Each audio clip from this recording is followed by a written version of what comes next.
Welcome to BloomLiving. I am your host, Thomas DeShooter, former rock musician turned financial strategist, sharing amazing ideas from amazing people looking to up the game of life whenever we can.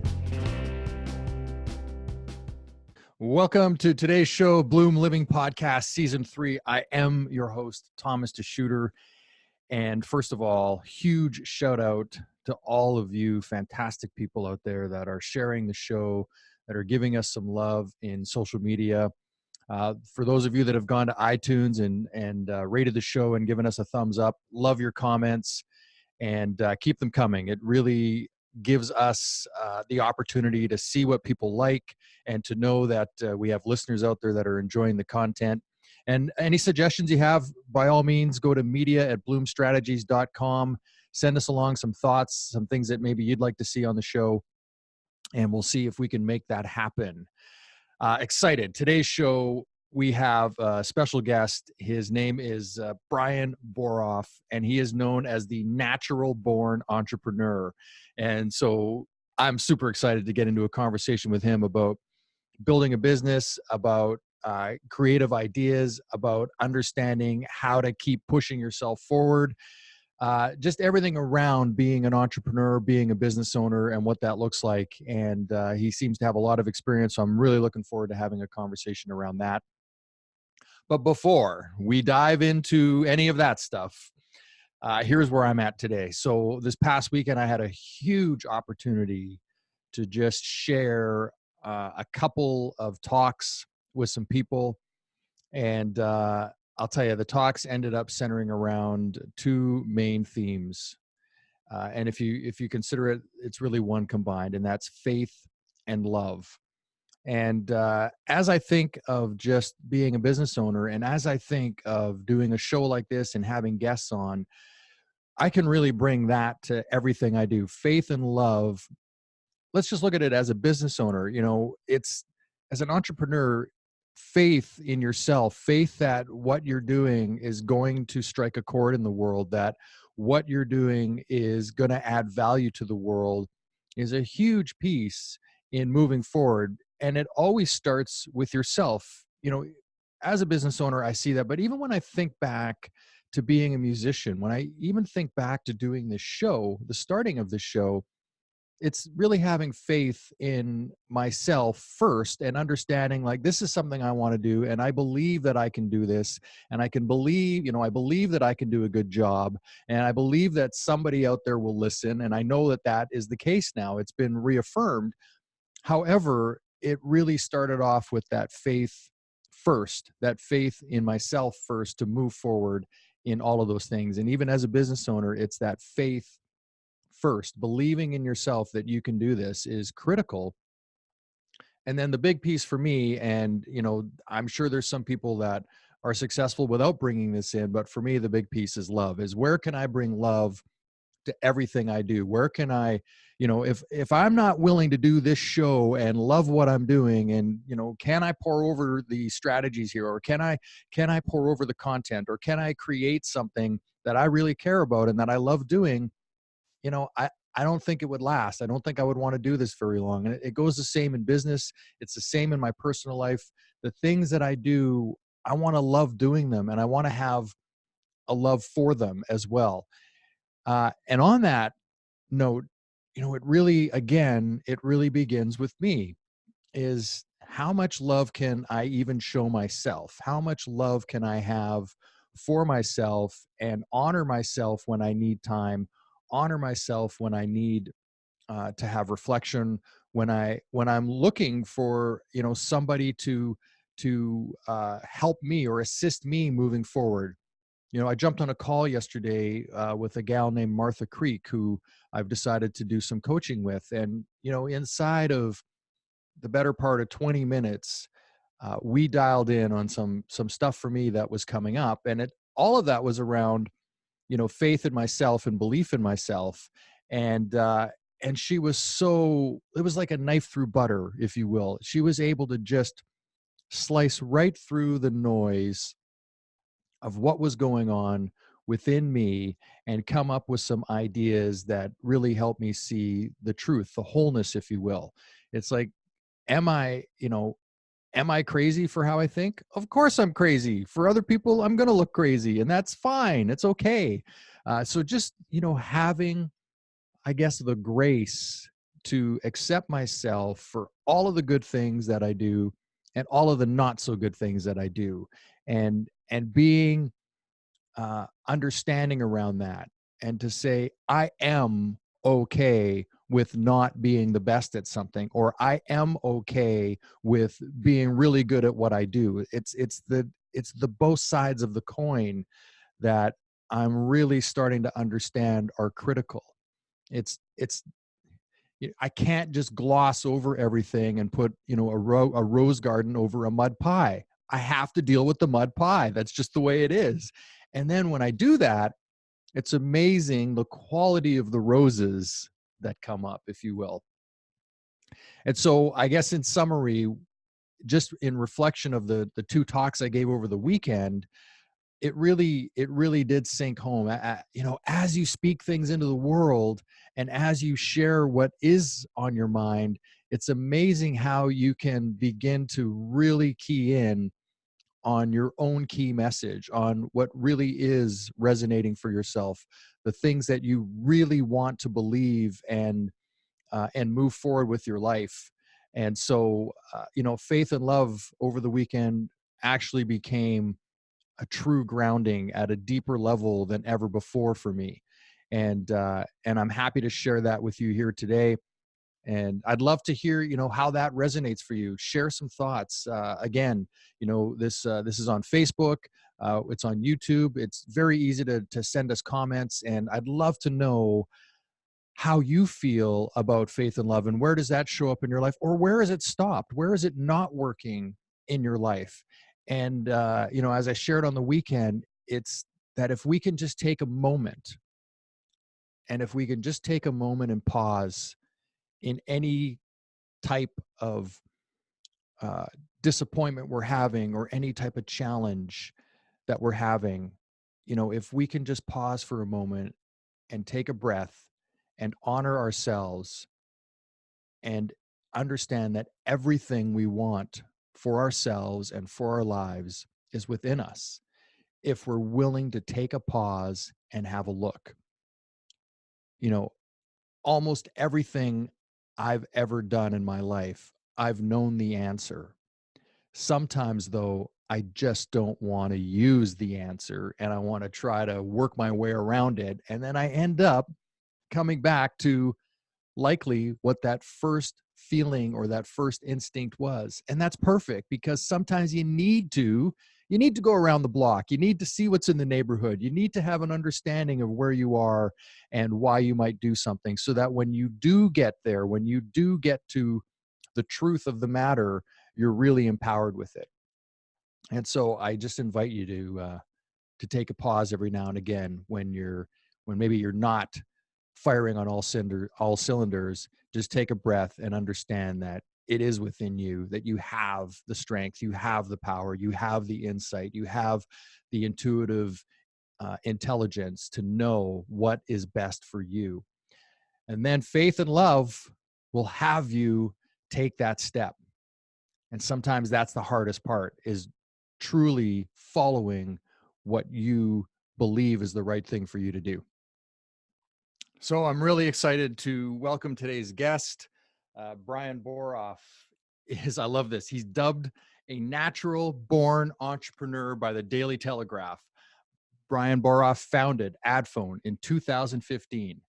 Thanks to his 20 plus years of industry experience and a proven track record in the IT, marketing, and telecom sectors, he grew Adfone from concept to VC backed. He's best known for his success in having founded and managed a UK-based multinational software as a service provider to tier one wireless carriers. Boroff has also been featured in the UK journals including The Guardian, The Mirror, Mobile Today, and the Sunday Times. He is an author and subject matter expert in the fields of customer retention and acquisition technologies, competitive intelligence, wireless telecom, and entrepreneurship. Bryan, welcome to the show. Thank you for having me. Thank you very much. Yeah, how are you? How's it going? I think you're down in Florida. Is that what you said? We're in South Florida, yes. And right now there's no sun outside, but you know what? It's okay. We're used to it. All right. So I set up, I kind of set the stage with, I love the line, you are dubbed a natural born entrepreneur. And so what I'd love to start with maybe is just, kind of share, like, what is it do you think that has you just want to do that? Because it's not easy. It's not easy to step out into the world and say, I've got this idea and I think it's going to be fantastic, and move forward with it. So where do you think that comes from? Well, it's an interesting question. So I think a lot of it, frankly, is upbringing, and it starts at a very young age. It might sound kind of cliche, but at a very, very young age, I was actually born and raised in New York, in Manhattan, until 11 years old, and I can remember that at around 9 or 10 years old, my parents would let me outside, and I would put a blanket in front of the building in the street there, and I would be selling different comic books and things that I could get my hands on, and trading, and it really started at that young, and and then my parents, they instilled a real sense of value. Again, at a young age, my first actual job was working at Publix bagging groceries when I was 13 or 14 years old, and it's so that I could learn how to make money myself. And so really appreciating the value of money, and then the reinforcement that comes from those around you, that at a young age in your formative years, that they believe in you and that you can keep going, and every time you get knocked down you get back up, and you just, I don't know, you develop thick skin after a while, and that's a necessary ingredient to be able to succeed as an entrepreneur. Yeah, thank you. So I'd love to know, like, the getting knocked down, like what is it? What do you tell yourself when, like, do you have a mantra that keeps you going when you're faced with the adversity, or is there just something that you just kind of tuck it all away and move forward? I'm curious what that looks like. So I guess there's different ways you can handle it. You can get knocked down and let it destroy you, or let it keep you down. You can get knocked down and then have the strength to actually get back up. Or what I do, which is kind of crazy in a way, is you can enjoy getting knocked down, which is all the way the opposite end of the spectrum. And every time you get knocked out, it's a big smile on my face thinking, you know what, I'm going to show him or her or whoever it is, and it's just going to make me stronger. And I think you're still okay in the middle zone, but if you can get in that far extreme zone of actually enjoying the process of getting knocked down and getting back up, you can really be successful. Great. So is there, would you say that in those moments, and because I know for myself how this looks, but would you say in those moments, there's the opportunity to learn, to grow, to reflect and go, okay, this is why, and now I'm going to use that as energy? Yeah, and you know what? It's not just that. You talk about learning and growing, and when it comes to leadership, and I guess leadership is an important part of being an entrepreneur. I mean, if you see yourself growing a company that's going to involve investors, advisors, staff, things like this, leadership is very important. So one of the things when you talk about learning is I've found that it's important to be, I guess, self-critical in a way, to be open to input from others and guidance from others, and to surround yourself with people that you can learn from. And as a leader, if you're humble and you're able to embrace change and embrace the input of others and say, actually, that's not my strength and I'm going to grow from that, then actually you can really develop and blossom. That's one of the things that I've found, and I'm always constantly open to criticism, advice, input. You'll hear the word coachable a lot. VCs love, and investors love entrepreneurs that they feel they can coach. And it shouldn't be something that you fake. It should be something that genuinely, nobody knows everything, and you're willing to learn and grow. And people want to back those types of entrepreneurs. Right. That's, that's great advice. And I think that's a great segue because, one of the things that I know you've experienced is working in the VC realm, and I've never had that experience. So, what I love about doing this show is it's somewhat selfish, is I get to ask questions and I get to learn from people like yourself. So stepping into the VC arena, what are some takeaways that somebody would want to do, coachable, obviously, and what are some takeaways that maybe somebody wouldn't want to do in stepping that arena? Well, the first thing I would talk about is timing, right? Like when is the right time to sort of look at VC funding and look at VCs? I think, VCs are, it's a double-edged sword. So a sort of classical VC. They're managing other people's money. As a result of that, they have to report to those investors, and they can afford to take a hard line and be ruthless and black and white about their investment. And you just have to accept that, right? It's different to an angel investor who's making a personal relationship and it's their money and they can be a little bit more flexible. But the flip side of that is the VC is there to drive an exit because they're there to make money. They're there to drive an exit. And as a result of that, again, if you're willing to embrace change and grow, and as long as you're performing as an entrepreneur, then the VC, if your goal ultimately is to get the, grow the business and as quickly and as large as possible, and then exit, the VC can add a lot of value. Now, that being said, when is the right timing for it? So, if it's possible in the beginning, when you come up with an idea and whatever that idea might be for a business, first thing is to say, what can I afford myself to put into this, whether it's cash or time, into my idea, to really back it and to sort of nurture it in the beginning as a seed or a pre-seed, if you want to use that concept. Get that as far as you can, and maybe that's not that far because you need some investment from a cash standpoint. And then people will typically turn to friends and family, which I recommend, because those are the people that are most likely to back you.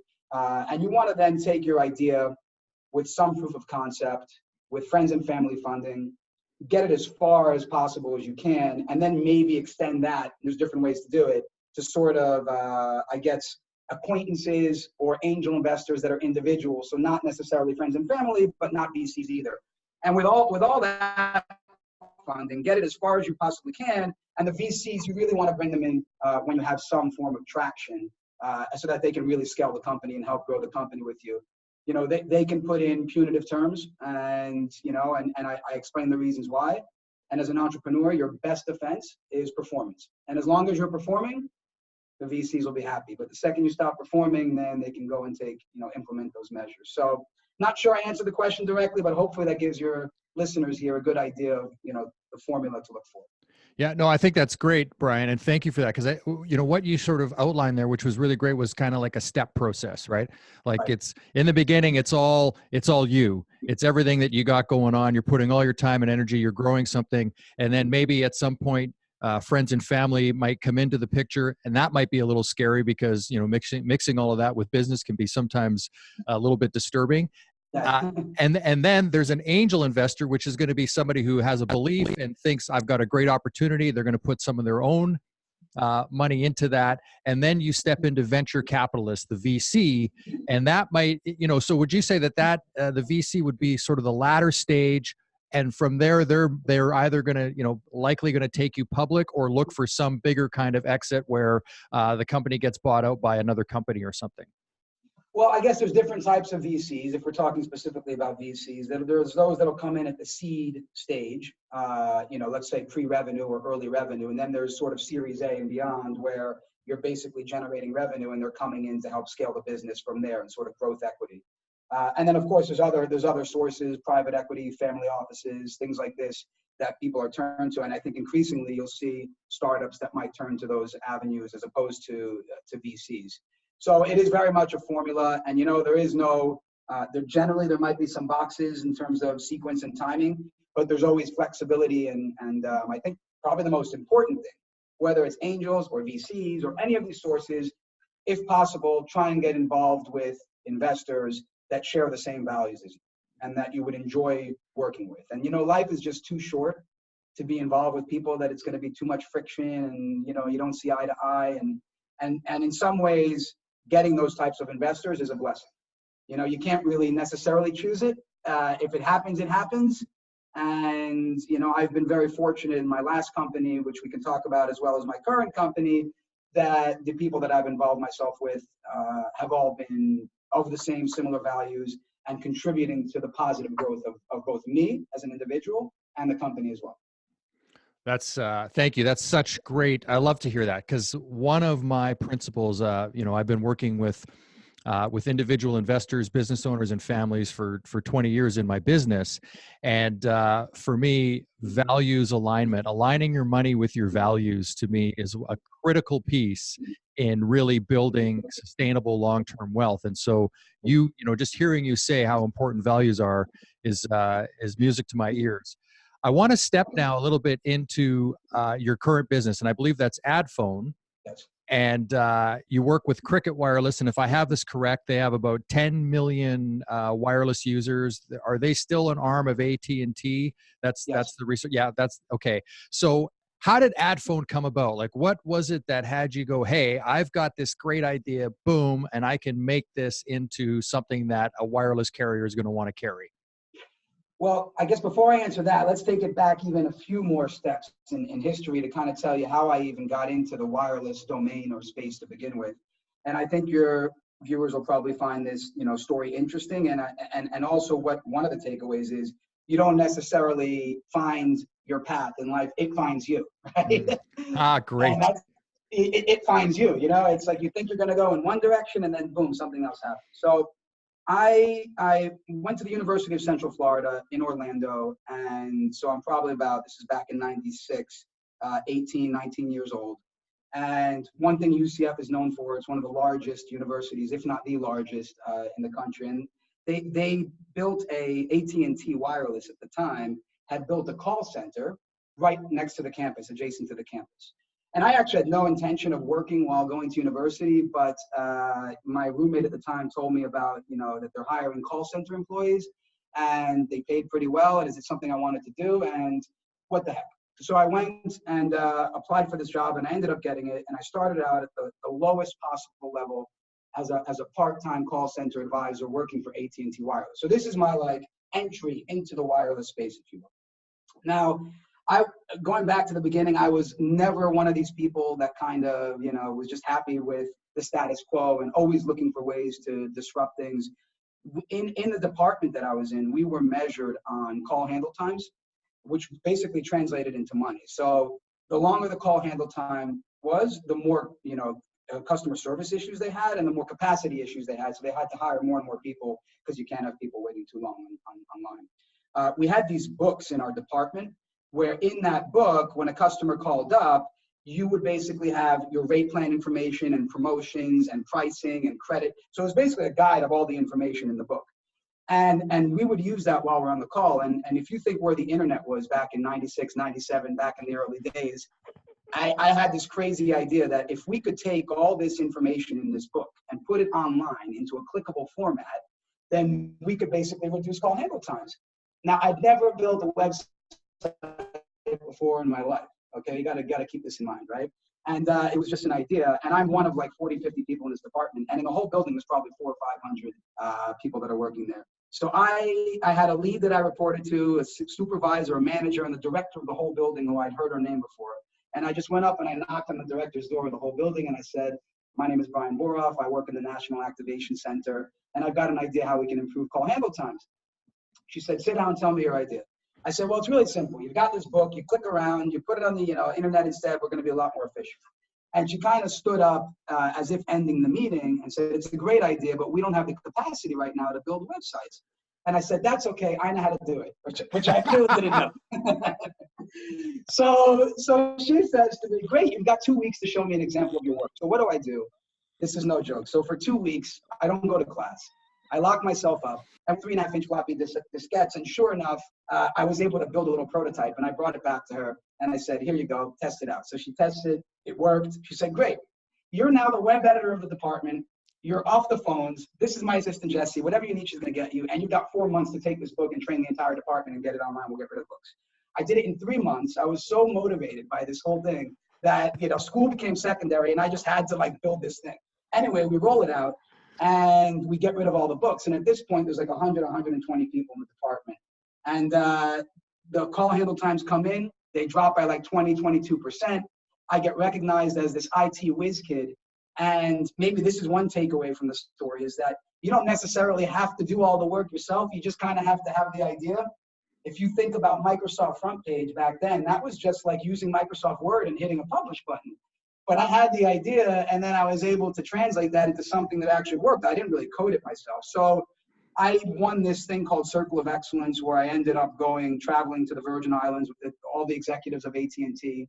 And on the bottom of each web page, I put my name on there, webmaster, with a link. One day I get a phone call from headquarters. Headquarters was out in Seattle, Washington. and it's from the chief marketing officer's office. And they said, Bryan Boroff? And I said, yes. They said, we've got a very high profile project. We want to fly you out for an interview and tell you all about it. What they didn't know is that I'm 18 or 19 years old because they couldn't see me. So this was like my first business trip. My mom's all worried, I'm flying out to Seattle. It couldn't be any further from Florida. And the guy that's supposed to interview me ends up leaving the company. And so who interviews me? And this is no joke. The chief marketing officer of all of AT&T at that time ends up interviewing me for this role. And at first she thought it was a joke, but it wasn't. I came all that way and she said, okay, well, here's the issue. We're hemorrhaging customers in our channels, in our retail stores and our call centers. And we think if we can track all the competitive pricing and get it into a database, that we can empower these customer-facing employees to make better decisions and improve results. And we're basically looking for somebody or some company that can do this whole thing for us. And they were looking at, no joke, like IDC and Yankee Group and Accenture and these big firms. They were looking at people internally. And here I am, this like part-time, like call center young guy. I come back to Florida. And a couple of weeks later, I get a call and they said, okay, we're going to give you the job. You've now got to build this thing and deploy it across the entire company. And you can do it while going to university. And I remember, and I knew I wanted to get a marketing degree. And now I'm reporting to the chief marketing officer of AT&T. And I'm like, wow, this is an amazing experience. And I would literally get my syllabus each semester and set up appointments with each professor that I had and say, look, here's the deal. I know I'm supposed to be in class all these days, but I'm actually reporting directly to the chief marketing officer. And if you can give me a little leeway, it would be great. Most of them did. They liked what was going on. And I ended up building the system, rolling it out to 14,000 employees, traveling 60,000 miles a year all over the country. At the time, those were the good old days. I had an Amex gold card and I was not even old enough to drink, and raised $1 million from the board. Anyway, I'm giving you the long version, but I think it's interesting for the viewers. I then was offered I graduated university to either move out to Seattle to work full time, or I had this crazy idea that, most people, if they go to Europe, they go kind of backpacking and they do it that way. And I had a friend in university who was a British guy, and I became friends with his father, and his father had made millions in IT recruiting. And I had this crazy idea that, what if I could start a company based in Europe, and rather than backpack, I'll just move to Europe, to London, to the UK, and I'll take everything I learned from this AT&T deployment, since AT&T is a domestic player, and launch a company selling it to wireless carriers around the world. And I'd only been to Canada, Mexico, and maybe a few countries. So I pitched him on this idea, and he did a few months of research, and he's like, all right, let's do it. I left AT&T, and I basically was traveling back and forth between Florida and London for about 4 or 5 months. In June 2003, at the age of 22, 23 years old, I got a one-way ticket, and I moved to London, and I basically, as an expat, launched this company. And my goal is to take this software, customer acquisition and retention, and sell it to wireless carriers. And I mean, first of all, it was a blast. Being an entrepreneur, having a startup experience, no matter what, it's amazing. It's a blast. But being an expat in a foreign country and doing it and raising capital made it all that much more interesting and more fun. The highlights while I was in London, within a couple of years, we built the platform. We got Vodafone as our first client. It was the biggest carrier, I think, in the world at the time. Wow. We then started working with T-Mobile and Orange. And I raised venture capital. I grew the company to profitability within a few years. We had 50 employees. And we raised several million in venture capital, and it was all from British, investors. And, we haven't talked about my personal, life, but I met my wife in London. And I decided that when I met my wife there, we got married, that, my parents weren't well in Florida, or my dad wasn't well at the time. And, and she actually had her parents that were moving to Miami. And it was either, we had to make a decision. Do we want to stay and raise kids in a family in the UK and London? Or do we want to take the tough decision to move, to the States because of our values? We go back to values and family. So I worked with my board of directors, and we found a successor. Took a while to run the company. Going back to your original question, this was a roundabout way to get to your original question. It's beautiful. And I just want to pause for a moment, because you touched on some really critical things there that I absolutely love. So one of them is, I have these 5 money principles. Yeah. And number 5, and they're not in any particular order, but just usually the way I lay them out. My number 5 is, you are your most valuable asset.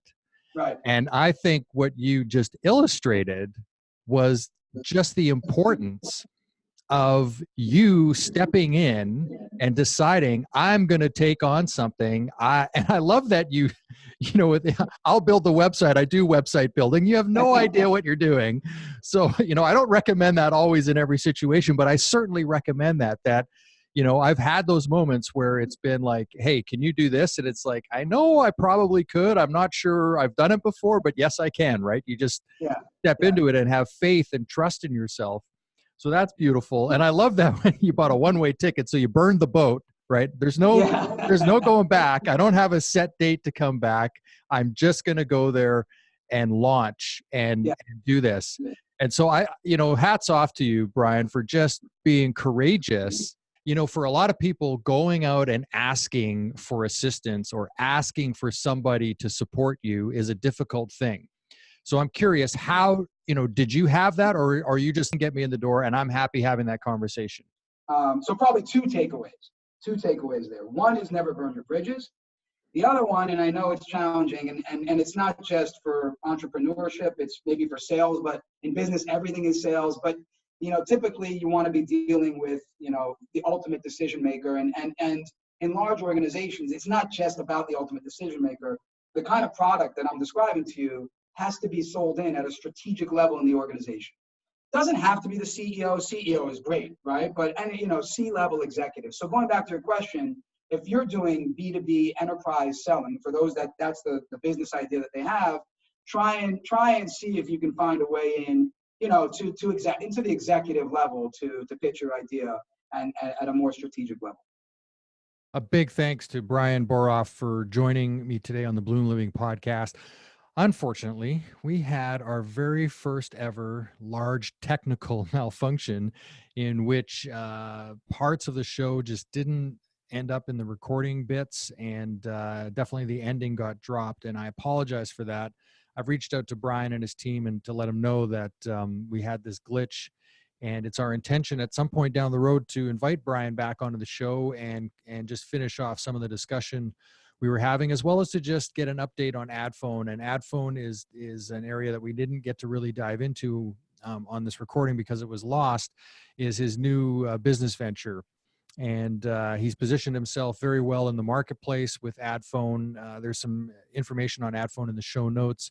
And I thought what was interesting about that conversation was the idea of stress testing an idea. We talked a little bit about the importance of stress testing your ideas and seeing if it's viable and making sure you have a product that you can go to market with, which is definitely what they've done with Adfone. And of course, his long-term expertise, like he started off at the top of the show, was that this found him. And certainly in the wireless space, the years that he'd already put in there he was able to find something that he could bring to the market that would be a viable business opportunity. And so that's really what Adfone is it's his, realizing, hey, I've got a zone of genius here in the wireless space, and here's something that I see that would benefit both sides of the equation, that being the user and the operators of the networks. And so he's built a program, Adfone, and he's brought that to the networks. And it sounds like on every level that is becoming quite successful for him. So that's fantastic. The idea of not burning your bridges.